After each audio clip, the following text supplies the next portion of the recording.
Hi, I'm Shawna. And I'm Liz.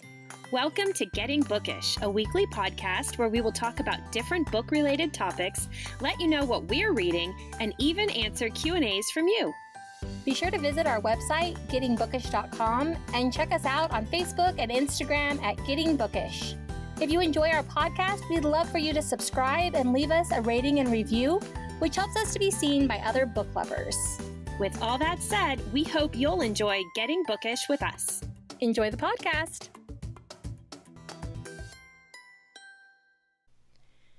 Hi, everyone, and thank you for joining us again on another fresh week. Yay! Hello! Hi!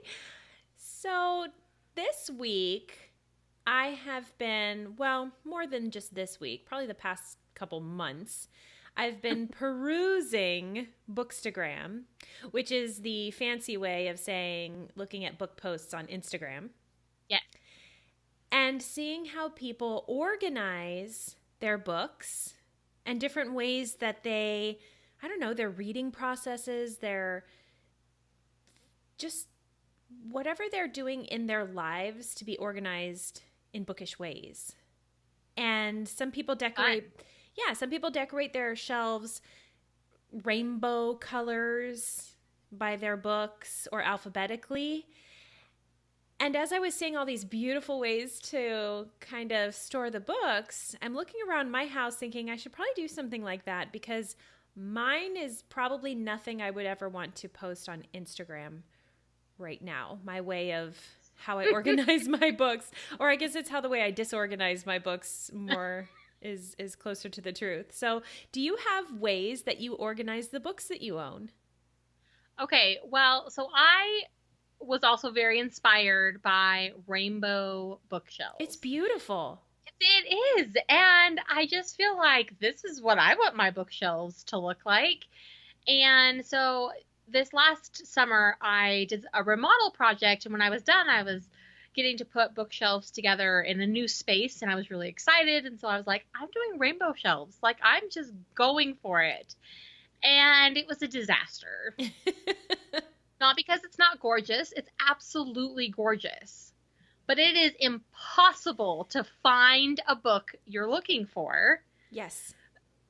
Because oftentimes a book, I don't happen to have an example sitting right here next to me, but oftentimes the book, like the cover will be blue, but the spine is a different color. And when you're doing the rainbow shelves, you're going by that spine color.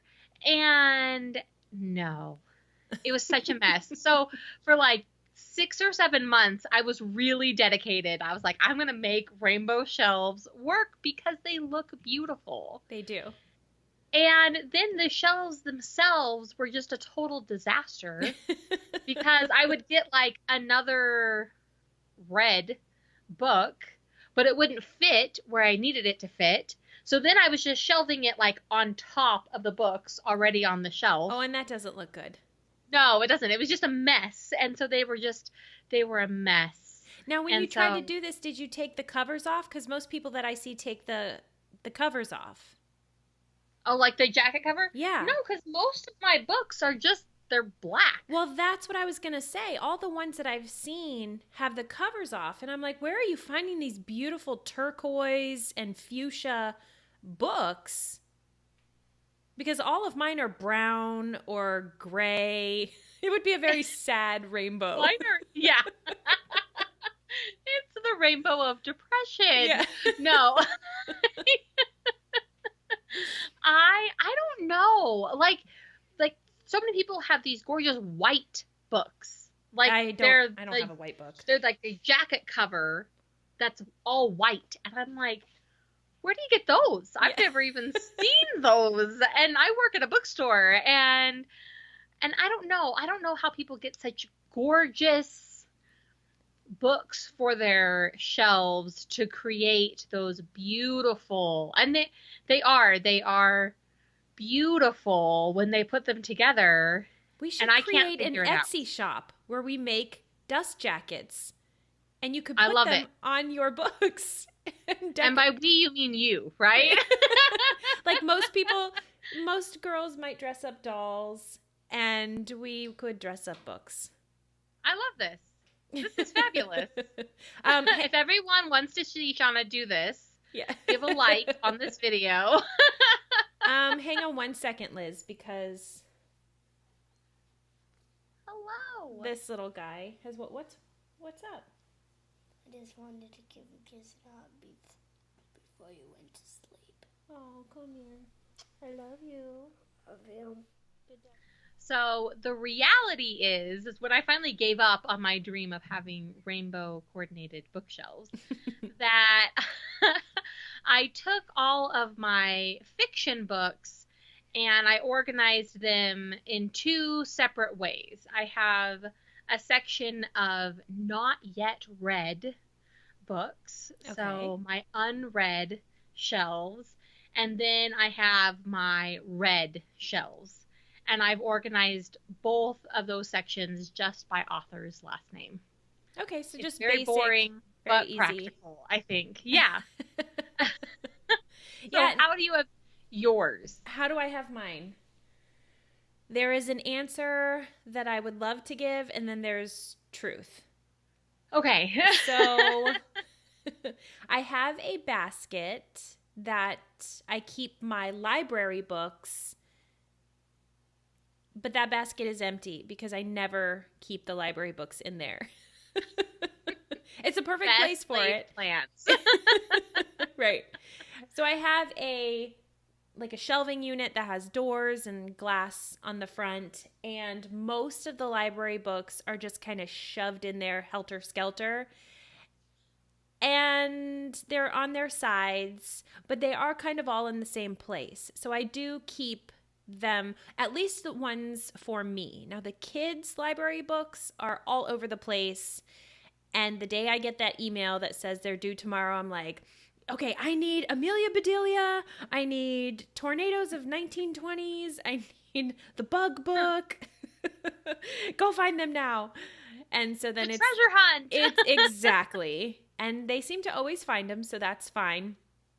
Now, I do have a particular place where the books are separated like how yours are, the non-read and the read. So the read books are, we have this really big kind of entertainment center where our TV is.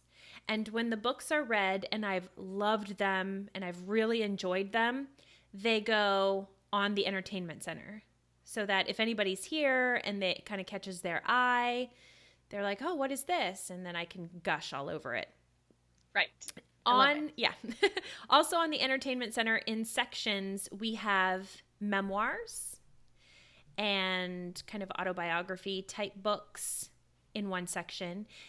The section underneath that, we have my homeschooling books. So anything having to do with homeschooling and education and reading. My books on reading are in that section. On the other side, in its own section, are parenting books and like spiritual books, like devotions, Bible study type books. And those are the 3 areas, my memoirs, my homeschooling, and my parenting sections that I'm really proud of because those are the ones that stay the nicest. Everything else is just kind of all over the place. The books that I haven't read are just kind of shoved not so neatly in probably all corners of the house. There's books everywhere. There's just books. I love it though. I like to have books. I probably have an assortment of books, maybe not like dedicated bookshelves, but I have an assortment of books in every room except the bathroom. Oh, I love having books in the bathroom. Well, I might have like a book in the bathroom, but not like, there's not like a shelf of books in the bathroom, which could be interesting, but I don't have that. But all of my nonfiction books I do keep in the living room because those are usually the books that people like to flip through. Yeah, they like to look at those ones. And so I have all of those organized, and they're organized by topic. They are not organized by the Dewey Decimal System. I think whenever people come over and they're like, oh, so how are your books organized? I'm like, I know I am a trained librarian. Like, I am aware of that. You're aware of that. That's super. My books are not organized to that level. There may be a lot of, or some listeners that don't know what the Dewey Decimal System is and have never used a card catalog. Funny, isn't that? It is funny, but here's a confession left over from our last podcast. I have never used a physical card catalog. Really? I think I was too young. My library, every library I've ever used had a computer-based card catalog. The last card catalog I remember using was in middle school. Okay. And then I think it was just computers after that. Yeah, and I think that the library system that we used when I was little was just we lived in a little bit more affluent area, and so they just had a computer system. Yeah. And so I only ever used a computer-based card catalog, but that's a whole nother discussion. Yes, for the younger listeners, all of the books in the entire library used to be written by hand on cards filed away. Once again, by hand. Yeah, it was it was a very different time. Yeah. Very, very different time. But the Dewey Decimal System is a categorization system that libraries use to organize all their nonfiction books. So every book has a very specific number that it is given. So you know that sheep, for example, sheep as a farm animal has a specific number, and you'll find it under that specific number at every single library that uses the Dewey Decimal System. Oh, I didn't know it was for every single library. I guess I So just thought it was changed from library to library. No, the Dewey Decimal System is always exactly the same. Now, some libraries, Interesting. there's some flexibility there, especially with like regional books and Okay. things. But so there are two different systems. The first one is the Dewey Decimal System. That's what most public libraries use. And the second system is the Library of Congress system. So academic libraries, law libraries, places like that will use the Library of Congress system, which gets really complicated and I don't completely understand it. So, but regardless, I don't use anything like that at my house, which is kind of nice. I just put things together that I think belong together. I don't follow any set of rules. And so I have a lot of books on psychology and a lot of books on linguistics. Mm-hmm. And so those books just get shelved together. And I have in my living room, I have this super cool orange bookcase. Mm-hmm.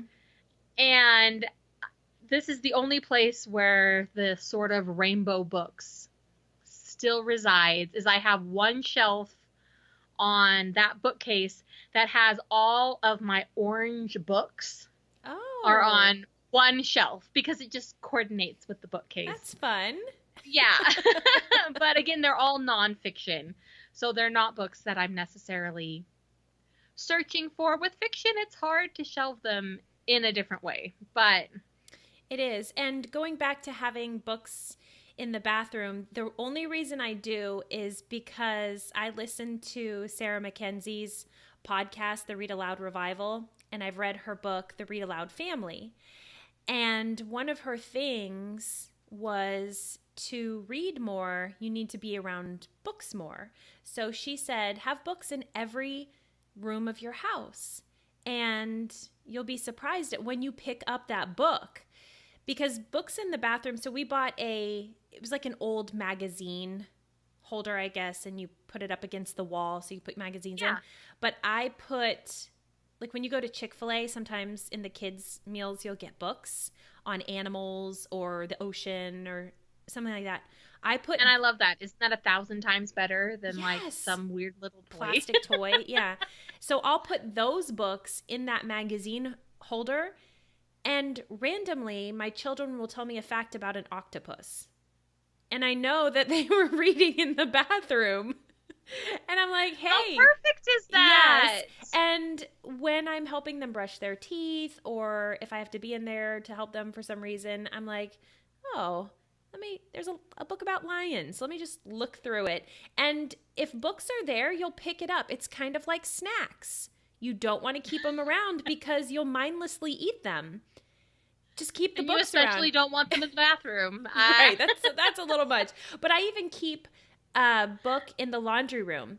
And it's just a parenting book that I'm just slowly going through. But as I'm doing laundry or waiting for those last 2 minutes, I'm like, oh, there's a book here. I'll just look at it. And I'll read a chapter or something. So I keep them in every room of the house. So it's not really an organizational thing, but it is strategic. And I love that. I love the idea of just having books everywhere. I feel like books make a space homey. Mm-hmm. It reminds me, I'm in this group on Facebook that's modern farmhouse decor. Oh. And it's very funny because all of these people are like, oh, I'm going to like decorate with books. And it's been like this big discussion. And I'm mm-hmm. like, you mean you don't already? Right? Like, I'm not like, oh yeah, I'm decorating with books. I just have to store them somewhere. Like, so there's they my become books. Decoration. And it was such an interesting conversation to follow because all of these people were like, oh yeah, I went to the store and got some books so that I could decorate with books. And I'm like, and people are like, what where do you find your books? Where are you getting these books? I am in the Twilight Zone right now. Who doesn't have books at their house? But there is a shocking amount of people who don't have books at mm-hmm. home. When I worked at the library, I was the early literacy specialist. And one of the research projects I did while I was there asked about books in the home. Mm-hmm. And I want to say it was something like 35% of people said they had less than 10 books in their house. Really? 10! And this was they didn't Marie Kondo them. Like, they just don't have them. This was a general poll, or this was a poll with families with children? This was families with preschool-aged children. Wow. Yeah, wow. And that was mind-boggling to me.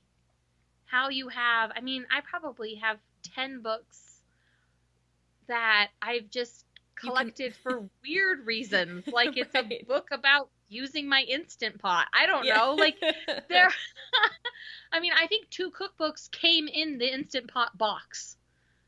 Like those are books you collect on accident. And so it was just so interesting when people were like, oh, yeah, I have 10 or fewer books. Wow. Yeah. Yeah, I look around and I could count 10 just with every direction of my head. There are more than 10 books behind you. We can see more than 10 books. Speaking of, so I talked about kind of my books, but I'm actually in our children's playroom, homeschool room, and you can't see them, but I have 2 big bookcases on either side of the couch that's behind me. And in the middle of it are these shelves that my husband put up, and my kids just kind of throw whatever books they want to put up there. But on the shelf to my left, so I feel like I'm a little bit more organized than I thought, now that I'm thinking about it. I think it's all the Good books. for you. Yeah. So in here are all the kids' books. Because again, you want kids to have access to the books. So here's what we were doing prior to maybe about a year ago when we made this big book surge.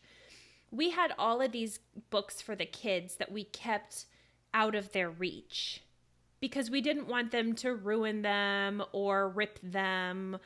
But what happens when books are out of kids' reach is kids don't reach for the books and they don't open them and they don't explore them. And so I understand that you want to keep them nice, but the more important thing is that kids have a love of reading, and that's going to start by handling the actual book. So absolutely. In here, I have a whole set of classics for the abridged versions of them. So my kids are 4, 4, 6, and 6. And so a lot of them, they just need the abridged version right now. And then we have a lot of Usborne storybooks. And then on the bottom shelf are a lot of kind of scientifics about your body, about animals, about plants, and kind of National Geographic type books. Mm-hmm. And then I'm looking at all of them over here. And then on the right of me, I have books that I'm collecting that I know that they're going to like: middle grade, young adults, books, Where the Red Fern Grows, Watership Down, Indian in the Cupboard. Those books that they're not ready for yet, but I want to make sure that I collect them so I don't forget about them. And sometimes they'll thumb through them. And I'm totally fine with that. And then just a lot of books. So any book in here, they have complete access to look at. And I love that. I love kids having access to books. And like what you were saying about if they're out of reach, then in a child's mind, it's, oh, that's a special thing that's not really for me. Mm-hmm. And that's never what you want kids to think of. Right. With snow books are definitely for you. And I mean, you can pick them up at yard sales or at secondhand stores. Oh, absolutely. If you're concerned about them getting ruined. I know that one of the families that I worked with when I was doing that research project, she was like, we can't afford to check out books from the library because her little guy had lots of energy and some behavioral things that they were working on. And she's like, we just destroy almost every book. She's like, and I can't afford to keep replacing library books. So what she did was she's like, so every week I just make a point of we go to like the Salvation Army and we buy, 10 books. And if something happens to one of those, she's like, our goal is to have nothing happen. Right.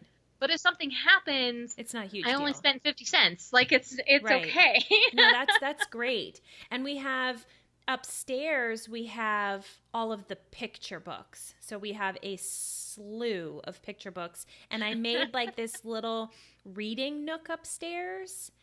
Oh, how fun. So I have the bedrooms upstairs, and then there's this little kind of, caved in area. And I put the rocking chair and an ottoman. Next to it is a small bookshelf. And then there's a little lamp, and all of the picture books are there. And so before they go up for their quiet time, we read aloud. I sit in the rocking chair, and they get all of their blankets and stuffed animals, and they kind of lay down in the hallway. Yeah, and we read whatever book. We read a chapter book together, and then I'll read some picture books to them. So right now, we just finished Wizard of Oz for the 4th time. And then I was like, let's move on to a different one. Let's take a break. Mommy can only read this book so many times in a row. So right now we made a huge shift. We're in Bunnicula right now. Oh, I love Bunnicula. I So know. funny. It is. It's so cute. And so they just kind of lay there and listen. And then they each get to pick out a picture book. So I'll read those. And then we read through the poem of the day that we have. And then they each have their favorite picture books in their rooms. And so here's a little organization tip. Because I was looking at bookshelves, like small ones. They're expensive. They can be like $20 unless you want to make your own, but I'm not that kind of person. No, I'm not either. And so if you have an IKEA and you go into the picture area and you get a picture ledge, which is, you can see them behind me, those are picture ledges. They're only about 3 inches deep, and there's kind of a little, like if you look in, you can put your picture in it and it won't slide out, and there's a little ledge. And they're just for people that like to switch out their pictures, but they're so perfect for books. And so I bought 3 for each kid's rooms. And so we put those up in the rooms, and they keep their picture books on them. And it's the cutest little, bookshelf, little book ledge. And it's only like $7. Oh, that's super affordable. Mm-hmm. And I love, with picture books especially, because they're so gorgeously illustrated, but I love when kids' books are face out. Yes. Because kids aren't reading those tiny little spines. they want to see the picture. They want to see like, oh yeah, that's the book with the dog in it that I like. And they can see that on the cover. So I love that even more than having a bookshelf, is having like this face out.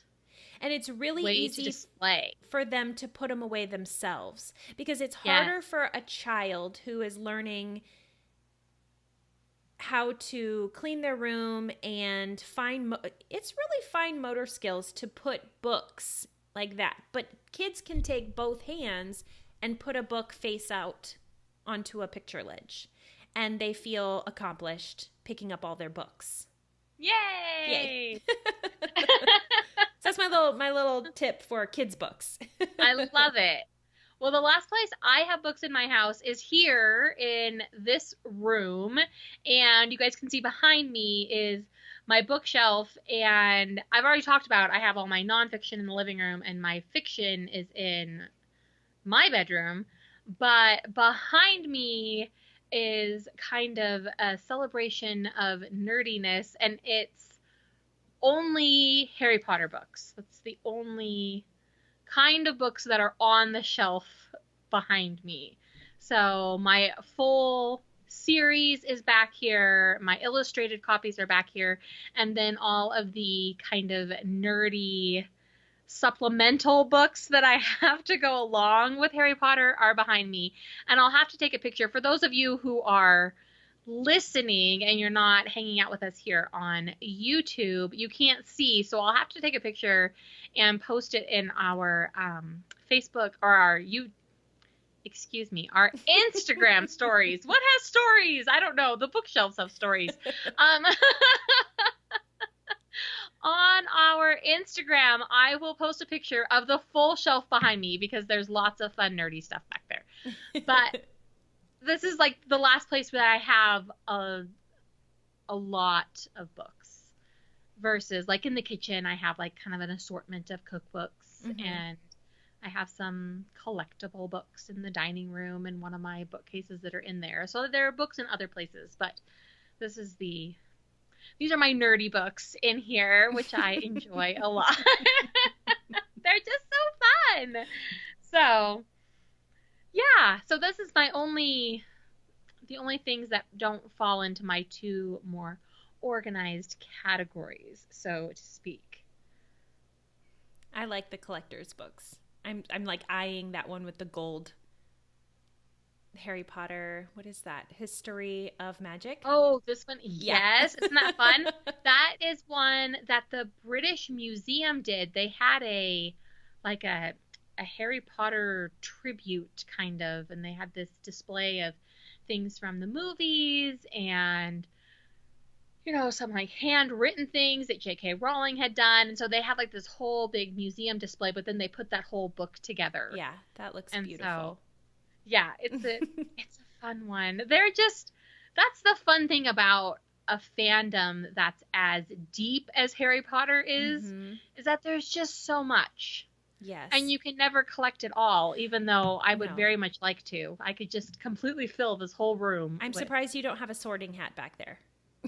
Right. I do not have a sorting hat. I really wanted one. There's a licensed one, but it's like $50, and I could just never quite justify spending that on something that really is unnecessary. Okay, side note though, which house would you want to go into?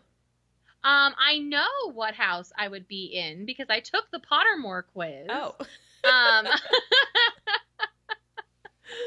I obviously am a Ravenclaw. So what about you? I'm with you. I feel like a long time ago I would have just gone straight Gryffindor. But Ravenclaw for sure, bookish-wise. I think Ravenclaw is definitely where I would want to end up and where the quiz says that I should end up. Although the quiz also suggested to me that I would do well in Slytherin, which I can see. Because like that's being driven and motivated, and I think I am those things. A little underhanded. My sister is right. Maybe I don't. My sister is a Hufflepuff, and it's so perfect. Like she's just like, she's sweet and she's loyal and she's like all the things. And at first when she found out, she's like, oh, Hufflepuff, because they don't talk about, right. There's not as much of a fandom for Hufflepuff, or at least there didn't used to be. And so now, yeah, she's all about, she's all about her house. You have to have a house pride. Right. Hi, friends. We actually decided to end our conversation here because we had so much to say. It just went on pretty long. So we decided to make a part 1 and a part 2. If you would like to continue our conversation, please join us next week for part 2 of our Bookish organization. And I hope you have a wonderful week. See you next time. Thanks for listening. We hope you enjoyed hanging out with us. Don't forget to check us out on social media and subscribe to our podcast so you don't miss out on any of the fun. See you next week.